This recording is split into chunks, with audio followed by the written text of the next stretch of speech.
जय श्री कृष्ण। राधे राधे। आपका भक्ति कथा चैनल पर स्वागत है। आपका दिन शुभ और मंगलमय हो। आज दिनांक है 24 जनवरी और दिन शनिवार है।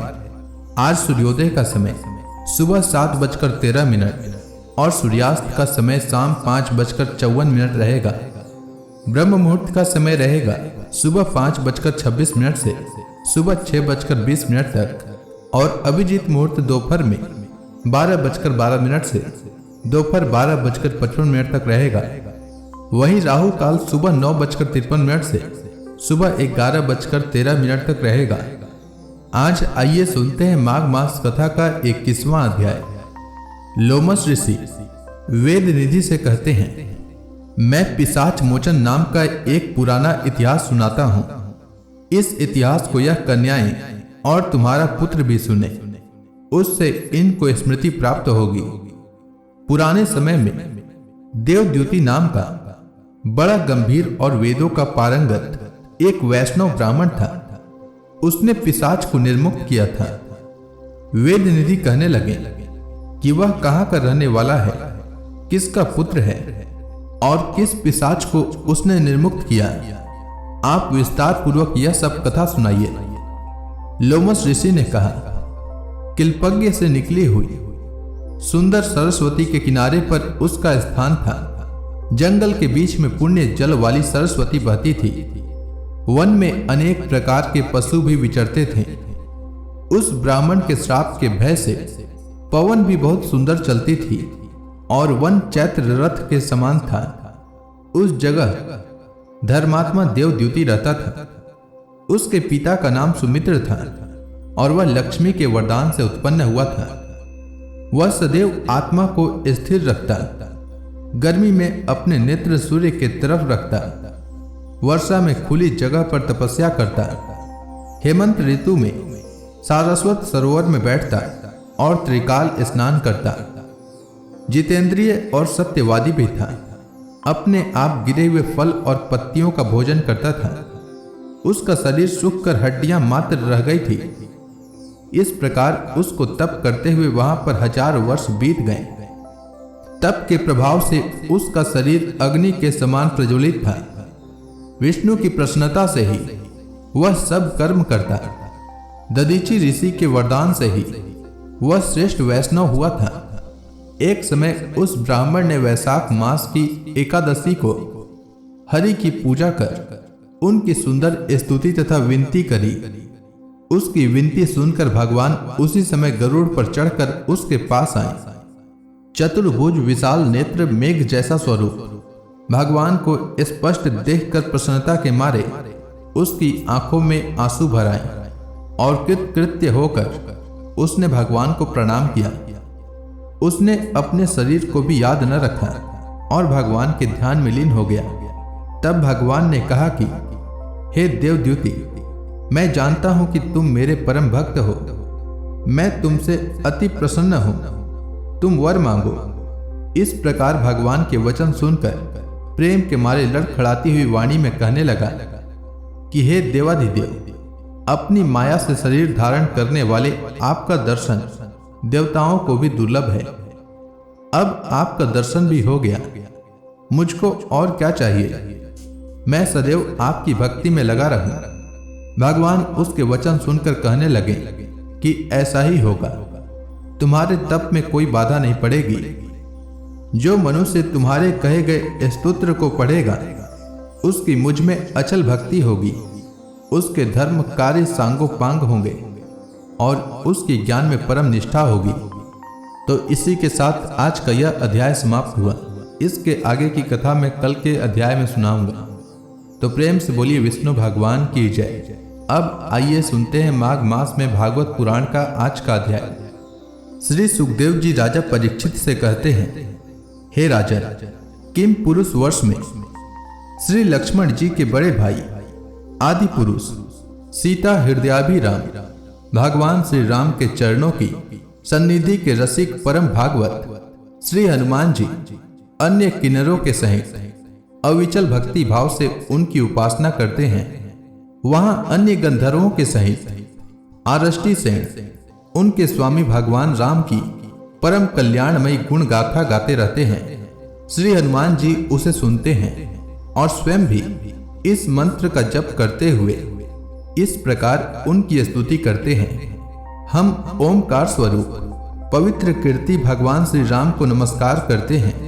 आप में सत्पुरुषों के लक्षण, शील और आचरण विद्यमान हैं। आप बड़े ही सम्यक चित्त, लोकाराधन तत्पर, साधुता की परीक्षा के लिए कसौटी के समान और अत्यंत ब्राह्मण भक्त हैं। ऐसे महापुरुष महाराज राम को हम पुनः पुनः प्रणाम करते हैं।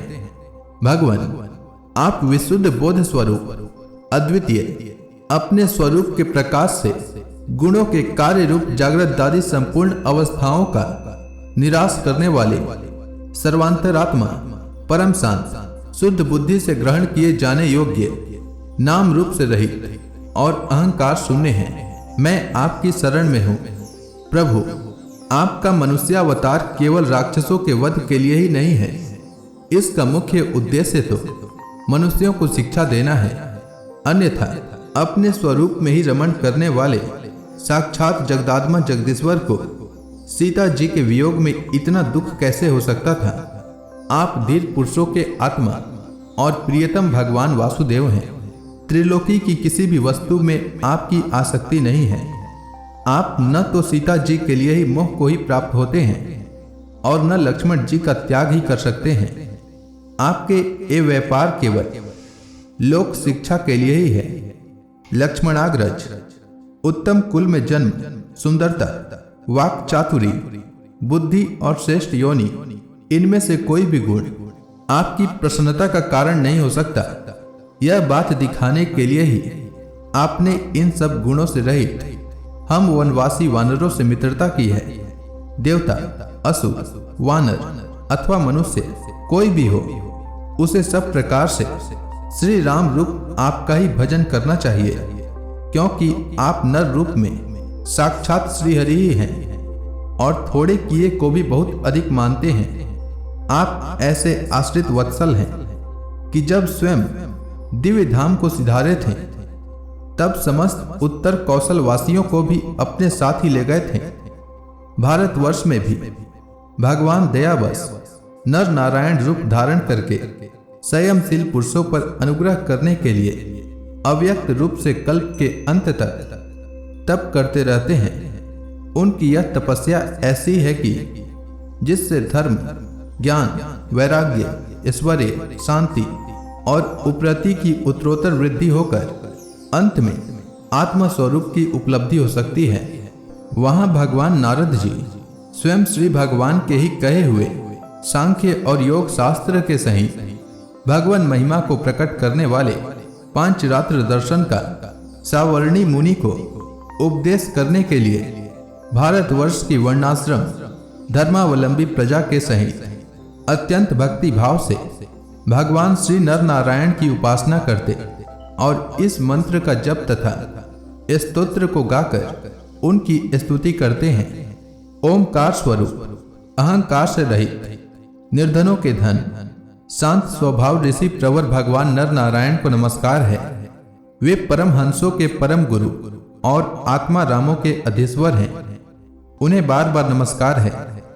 यह गाते हैं जो विश्व की उत्पत्ति आदि में उनके कर्ता होकर भी कर्तृत्व के अभिमान से नहीं बंधते, शरीर में रहते हुए भी उसके धर्म, भूख प्यास आदि के वशीभूत नहीं होते, तथा दृष्टा होने पर भी जिनकी दृष्टि दृश्य के गुण दोषों से दूषित नहीं होती, उन असंग एवं विशुद्ध साक्षी स्वरूप भगवान नर नारायण को नमस्कार है। योगेश्वर, हिरण्य गर्भ भगवान ब्रह्मा जी ने योग साधना की सबसे बड़ी कुशलता यही बतलाई है कि मनुष्य अंत काल में देहाभिमान को छोड़कर भक्ति पूर्वक आपके प्राकृत गुण रहित स्वरूप में अपना मन लगावे। लौकिक और पारलौकिक भोगों के लालची मूढ़ पुरुष जैसे पुत्र, स्त्री और धन की चिंता करके मौत से डरते हैं, उसी प्रकार यदि विद्वान को भी इस निंदनीय शरीर के छूटने का भय ही बना रहा तो उसका ज्ञान प्राप्ति के लिए किया हुआ सारा प्रयत्न केवल श्रम ही है। अतः अधोसज, आप हमें अपना स्वाभाविक प्रेम रूप भक्ति योग प्रदान कीजिए, जिससे कि प्रभु इस निंदनीय शरीर में आपकी माया के कारण बदमूल हुई दुर्भेद्य अहमता ममता को हम तुरंत काट डालें। हे राजन, इस भारतवर्ष में भी बहुत से पर्वत और नदियां हैं, जैसे मलय, मंगलप्रस्थ, मैनाक, त्रिकुट, ऋषभ, कुटक, कोल्लक, सहित, देवगिरी, ऋष्यमुख, श्रीशैल, वेंकट, महेंद्र, वारीधार, विंध्य, सुक्तिमा, ऋक्षगिरी, परियात्र, द्रोण, चित्रकूट, गोवर्धन, रैवतक, ककुभ, नील, गोकामुख, इंद्रकील और कामगिरी आदि इसी प्रकार और भी सैकड़ों हजारों पर्वत हैं। उनके तट प्रांतों से निकलने वाले नद नदियां भी अगणित हैं। ये नदियां अपने नामों से ही जीव को पवित्र कर देती हैं और भारतीय प्रजा इन्हीं के जल में स्नान आदि करते हैं। उनमें से मुख्य मुख्य नदियां ये हैं: चंद्रवसा, ताम्रपर्णी, औटोदा, कृतमाला, वैहायसी, कावेरी, वेणी, पयस्विनी, सर्करावर्ता, तुंगभद्रा, कृष्णा, वेण्या, भीमरथी, गोदावरी, निर्विंध्या, पयोष्णी, तापी, रेवा, सुरसा, नर्मदा, चमरणवती, सिंधु, अंध और सोण नाम के नद, महानदी, वेद स्मृति, ऋषिकुल्या, त्रिसामा, कौशिकी, मंदाकिनी, यमुना, सरस्वती, दृषदवती, गोमती, सरयू, रोधस्वती, सप्तवती, सुसोमा, शतद्रु, चंद्रभागा, मरुदवृद्धा, वितस्ता, असिकनी और विश्वा इस वर्ष में जन्म लेने वाले पुरुषों को ही अपने किए हुए सात्विक, राजस और तामस कर्मों के अनुसार क्रमशः नाना प्रकार की दिव्य, मानुष और नारकी योनियां प्राप्त होती हैं, क्योंकि कर्मानुसार सब जीवों को सभी योनियां प्राप्त हो सकती हैं। इसी वर्ष में अपने अपने वर्ण के लिए नियत किए हुए धर्मों का विधिवत अनुष्ठान करने से मोक्ष तक की प्राप्ति हो सकती है। परीक्षित, संपूर्ण भूतों के आत्मा रागादि दोषों से रहित अनिर्वचनीय निराधार परमात्मा भगवान वासुदेव में अनन्य एवं अहेतुक भक्ति भाव ही यह मोक्ष पद है। यह भक्ति भाव तभी प्राप्त होता है जब अनेक प्रकार की गतियों को प्रकट करने वाली अविद्या रूप हृदय की ग्रंथि कट जाने पर भगवान के प्रेमी भक्तों का संग मिलता है। देवता भी भारतवर्ष में उत्पन्न हुए मनुष्यों की इस प्रकार महिमा गाते हैं। आह, जिन जीवों ने भारतवर्ष में भगवान की सेवा के योग्य मनुष्य जन्म प्राप्त किया है, उन्होंने ऐसा क्या पुण्य किया है, अथवा इन पर स्वयं श्री हरि प्रसन्न हो गए हैं। इस परम सौभाग्य के लिए तो निरंतर हम भी तरसते रहते हैं। हमें बड़े कठोर यज्ञ, तप, व्रत और दानादि करके जो यह तुच्छ स्वर्ग का अधिकार प्राप्त हुआ है, इससे क्या लाभ है। यहाँ तो इंद्रियों के भोगों की अधिकता के कारण स्मृति शक्ति छीन हो जाती है। अतः कभी श्री नारायण के चरण कमलों की स्मृति होती ही नहीं।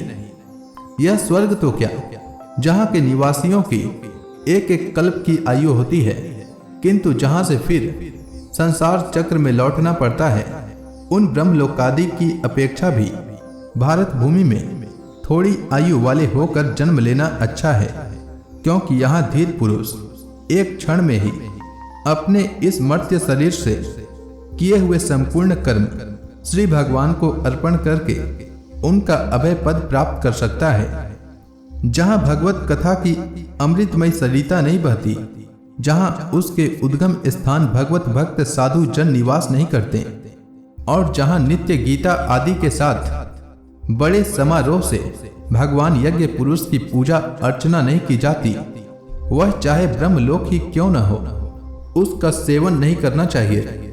जिन जीवों ने इस भारतवर्ष में ज्ञान, तदनुकूल कर्म तथा उस कर्म के उपयोगी द्रव्यादि सामग्री से संपन्न मनुष्य जन्म पाया है, वे यदि आवागमन के चक्र से निकलने का प्रयत्न नहीं करते तो व्याध की फांसी से छूटकर भी फलादि के लोभ से उसी वृक्ष पर विहार करने वाले वनवासी पक्षियों के समान फिर बंधन में पड़ जाते हैं। अहो, इन भारतवासियों का कैसा सौभाग्य है जब ये यज्ञ में भिन्न भिन्न देवताओं के उद्देश्य से अलग अलग भाग रखकर विधि, मंत्र और द्रव्य आदि के योग से श्रद्धा पूर्वक उन्हें हवि प्रदान करते हैं। तब इस प्रकार इंद्रादि भिन्न भिन्न नामों से पुकारे जाने पर संपूर्ण कामनाओं के पूर्ण करने वाले स्वयं पूर्ण काम श्री हरि ही प्रसन्न होकर उस हवि को ग्रहण करते हैं। यह ठीक है कि भगवान सकाम पुरुषों के मांगने पर उन्हें अभिष्ट पदार्थ देते हैं, किंतु यह भगवान का वास्तविक दान नहीं है, क्योंकि उन वस्तुओं को पा लेने पर भी मनुष्य के मन में पुनः कामनाएं होती ही रहती है। इसके विपरीत जो उनका निष्काम भाव से भजन करते हैं उन्हें तो वे साक्षात अपने चरण कमल ही दे देते हैं, जो अन्य समस्त इच्छाओं को समाप्त कर देने वाले हैं। अतः अब तक स्वर्ग सुख भोग लेने के बाद हमारे पूर्वकृत यज्ञ, प्रवचन और शुभ कर्मों से यदि कुछ भी पुण्य बचा हो तो उसके प्रभाव से हमें इस भारतवर्ष में भगवान की स्मृति से युक्त मनुष्य जन्म मिले, क्योंकि श्रीहरि अपना भजन करने वाले का सब प्रकार से कल्याण करते हैं। श्री सुखदेव जी कहते हैं, राजन, राजा सगर के पुत्रों ने अपने यज्ञ के घोड़े को ढूंढते हुए इस पृथ्वी को चारों ओर से खोदा था। उससे जम्बू द्वीप के अंतर्गत ही 8 उपद्वीप और बन गए, ऐसा कुछ लोगों का कथन है। वे स्वर्णप्रस्थ, चंद्र शुक्ल, आवर्तन, रमण, मंदर हरिण, पांचजन्य, सिन्हल और लंका हैं। भरत श्रेष्ठ, इस प्रकार जैसा मैंने गुरु मुख से सुना था ठीक वैसा ही तुम्हें यह जम्बू द्वीप के वर्षों का विभाग सुना दिया। तो इसी के साथ यह अध्याय समाप्त हुआ। तो प्रेम से बोलिए विष्णु भगवान की जय, समस्त देवी देवताओं की जय। अब इसके आगे की भागवत पुराण की कथा मैं कल के माघ मास कथा में सुनाऊंगा। तब तक के लिए भगवान श्री हरि विष्णु का नाम जपते रहें